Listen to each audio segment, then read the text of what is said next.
it's important to have a debate and a discussion, and so I'm delighted that my first guest of the day is the director of the Climate Media Coalition, one Donnachd McCarthy, who is on the Zoom, hopefully, so you can see him. Donnachd, a very good morning to you. Thanks for joining me. How are you doing? Thanks for being with us on Tice Talk. So, I went through some data there, and I've reiterated a couple of times that obviously climate change is real. I've never doubted that, but I am concerned about what appears to me to be fiddling and fudging of data and numbers from the Met Office and BBC Weather. You're absolutely correct. There's a massive misinformation campaign going on across the planet. But the misinformation isn't coming from the BBC and the Met Office, it's coming from the oil companies who knew 50 years ago that burning oil, gas and coal would threaten the future of humanity. I refer you to the peer-reviewed science, not by climate scientists, not by environmentalists, but by the oil companies themselves. ExxonMobil produced peer-reviewed reports saying that if they continued burning fossil fuels, humanity would end up with heat waves, floods and rising sea levels. And that is now what we are seeing play out across the planet this summer, which has been a disaster with what's happening to humanity. But Donnachd, this summer is not much different to a normal European summer. In some areas, yes, it's a bit hotter, but it's not extreme. And the number of heat waves, for example, in the US, I've seen the heat wave index there, and it's almost no difference for the last 60 or 70 years. Sorry, Richard, this is misinformation. We have had the hottest days on Earth in 125,000 years. The computer models say the hottest North Atlantic temperatures in human history. The first ever extreme heat event off the coast of Britain and Ireland. The hottest day ever in China at 52.3 degrees. The Antarctic ice has had record melt of 5 times the size of Britain compared to any previous melt. We are in the danger zone. And I don't understand why you are taking the side of the oil corporations. I'm not taking the side of the oil corporations. I'm taking the side of the people, Donnachd. I'm taking the side of the people who the government and the establishment and people like you are trying to terrify. Excuse me, I've just listed out a list of facts. Name me one of them that is not true. Let's talk about Antarctica, shall we? Because actually, the size of Antarctica, according to the last map I saw, has grown by about 5,000 square kilometres. I don't know when you last looked at the map, but about 2 weeks ago. I referred the readers to please look at the NASA maps online now to actually contradict what Richard is saying. He is actually quite correct. There's a misinformation campaign going on. It is a record melt this summer. What is correct about Antarctica is during the early 2000s, it didn't follow the pattern that was happening in Arctic ice, where we have lost 70%. Okay, so we disagree with that. What about,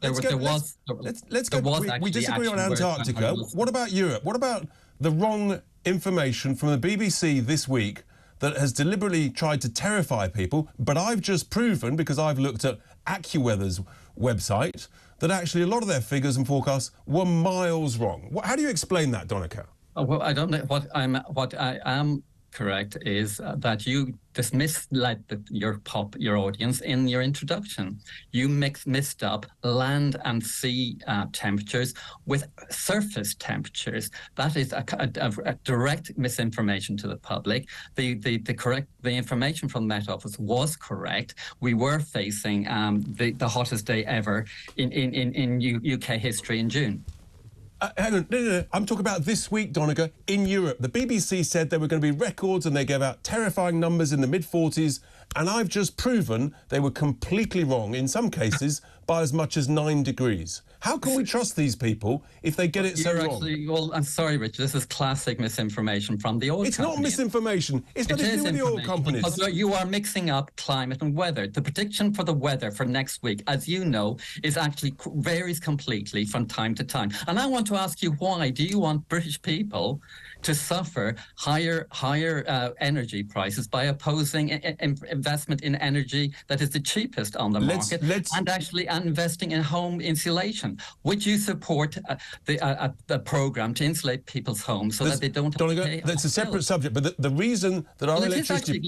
I'll tell you, Donnachd, the reason that our electricity prices are amongst the most expensive in the developed world is because we've got... Hang on. It's because we've got the greatest percentage of renewable offshore wind farms of any nation. I think we've got 50% across the whole of Europe or something. That's why we've got such high electricity prices. No, but you seem to be avoiding, Donnachd, with embarrassment about the BBC. This winter, we had a 60 billion don't avoid the question. £50 billion investment in fossil fuel bailout because you want to keep us addicted to the global. No, because I want ordinary people not to die and to be able to afford to heat their homes. Absolutely, and so do I. And actually, what happened is Net Zero and the Global Warming Policy Foundation opposed the insulation program in 2013, which led to 9 million homes this winter having to pay higher bills because you guys trashed the insulation program. Absolute nonsense. I've never heard such a... But will you answer the question about the BBC this week? You seem rather keen not to answer a very specific question.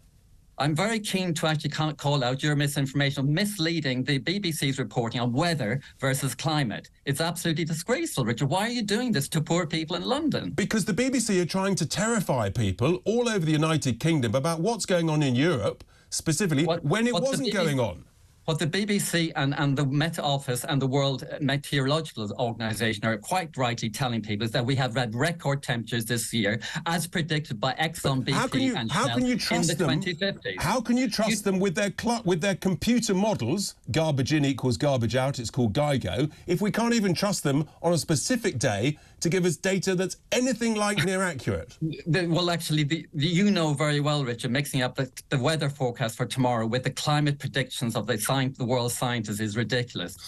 200 scientific associations across the planet, the oil companies, the banks, and the government and the official parties all support the fact that we are facing a climate crisis. The only party and people opposing it are you and the oil billionaires and the billionaire media. Well, maybe you haven't read today's newspapers, because you've now got many senior Conservatives. You've got Ian Duncan Smith, you've got Lord Frost, you've got Michael Gove, who are saying, actually, we recognise that voters are rebelling. Why are they rebelling? Because they're realising that the cost of your obsession with net zero is not popular with people. The Labour Party is suddenly realising they've got to rethink about this. They are rebelling because of the misinformation campaign from the 5 media billionaires who actually in the UK control British politics. And they're rebelling because it's hurting them in the pocket.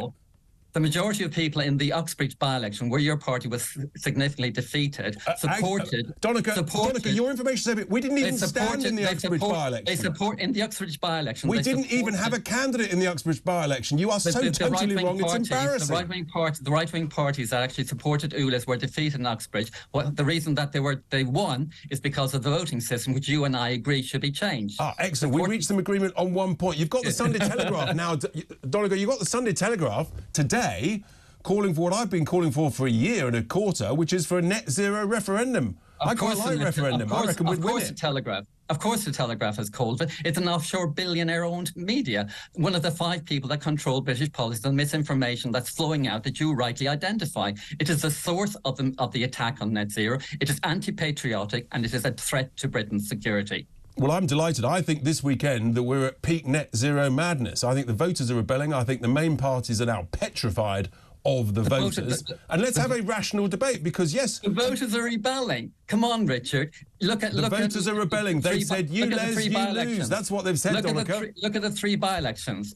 A huge majority for Labour, which supports action in Selby. Huge majority for Liberal Democrats. And you've now got a tiny majority in Oxford, where the majority of the public voted for pro-net zero parties. The public is clearly on the side of net zero. You've now got the Labour leader, one Keir Starmer, asking the Labour Mayor of London, one Sadiq Khan, to reflect on his ULEZ expansion because he knows it's very unpopular. You've got Labour MPs in London petrified they're going to lose their seats. The voters are rebelling, Donnachd. Look at Lulis, actually. I understand. Why do you hate London kids so much? Look at your mayoral candidate. Look at what's happened to the poorer people in London. Asthmatic kids don't. ULEZ expansion is a tax on the poor. Poorer? If you care for the poor, then will you call for what the Tories did in London? They took free AM travel from 1.5 million Londoners. They imposed the highest TfL fares in the world on public transport in London. Let's look at the air pollution. Donnachd, let's look at the air pollution. They increased the commuter prices for people travelling into London by actually above inflation for 10 years. If you care for the poor, you'll call for lower public transport prices. Your whataboutery is very successful, but... Will you call for lower prices for public transport? I tell you what I'll call for. I'll call for everybody to recognise that London's air is the cleanest it's ever been. We've been around lots of London at the roadside using World Health Organization meters. It shows the air is healthy. Go into the tube. Why don't you call Sadiq Khan to clear up the toxic air in the tube? That's where it's toxic. It's hilarious. The air in London is cleaner because of the actions taken over the last 10 years by the Tory mayor with ULEZ and the Labour mayor with ULEZ. It's got nothing to do with ULEZ. It's all to do with cleaner technology, different fuels. That's what it's to do with, and technology. Where you and I probably do agree, let's use technology to sensibly reduce harmful emissions. Agreed. And the mayor introduced a cleaner technology for the buses in London and for many of the cabs in London, which is helping clean up the air. Now, I want to ask you... And I agree with you on that, but that's got nothing to do with ULEZ. You care about poor people. Yes, I do. Will you support the restoration of the free AM travel for pensioners in London? And will you support the return of the mayor's fare freeze for London TfL fare? I'm not going into your whataboutery to avoid the point of the question. It is absolutely whataboutery. It's poor people in London. Will you support restoration? Poor people in London have voted, and they don't want the ULEZ expansion. And in my view, they don't want the existing ULEZ. Do you want free travel for pensioners restored? That's a completely separate point. Do you want it? I'm not going into a policy negotiation. I'm focusing on the environment. Will you support restoration of the fare free for Londoners? I'm focusing on air pollution. London's air is in the best 25% of major capital cities. Yes, major capital cities, most major capitals are horrifically polluted, and London's mayor has tried to clean it up. Now, you talk about poor people with ULEZ, and I've had a very fair question. If you care about poor people in London, do you support free travel for pensioners to be restored, and do you support the fare freeze for poor Londoners? Because that's what's hammering the vast majority of poor Londoners. What I want to do is make work pay. If you look at my policies, you'll see that actually we've got excellent policies across the whole piece. But you seem to you're not very keen on answering the question about the BBC, which was the first one. Neither you answered a question about poor people. And I've given you the answer. That's why I want to scrap all these taxes on the poor. It's called ULEZ. And now the voters are saying it. So the greatest tax on the poor was the removal of free travel and the imposition of the Tory highest fares in the world on the poor people of London using public transport. Okay, very good whataboutery. I'll tell you what, where we might agree, let's just try and finish with a level of agreement, because I know that, I think you have either got a hybrid car or an electric car, is that right? And I think you've got solar panels? I've got a solar-powered e-bike. Right, okay. And my home, the energy bills for my home are minus 100. That's right. I remember that you were saying that before. Where we can agree, I like to, if you can reuse an asset, for example, a roof. I've been putting solar panels on the roofs of my industrial units. If you're creating energy locally that you can then use yourself, whether it's for the occupier of a building or for you, I'm a great fan of that. I think that's a good thing. That reduces the pressure on the grid. What concerns me, and you might have an answer for this, if we want more power locally, Donnachd, one thing that is, if you put solar panels on a roof and you sell it back to the grid, you only get like 50% of the retail price. It feels to me that doesn't feel very encouraging for people to create their own energy. Yeah, that's why actually batteries is solving that problem. Since I actually installed a battery with my system for around 10 months of the year, and now I'm not buying a single kilowatt from the grid. I have no gas bills, and my electricity. If you can afford the batteries.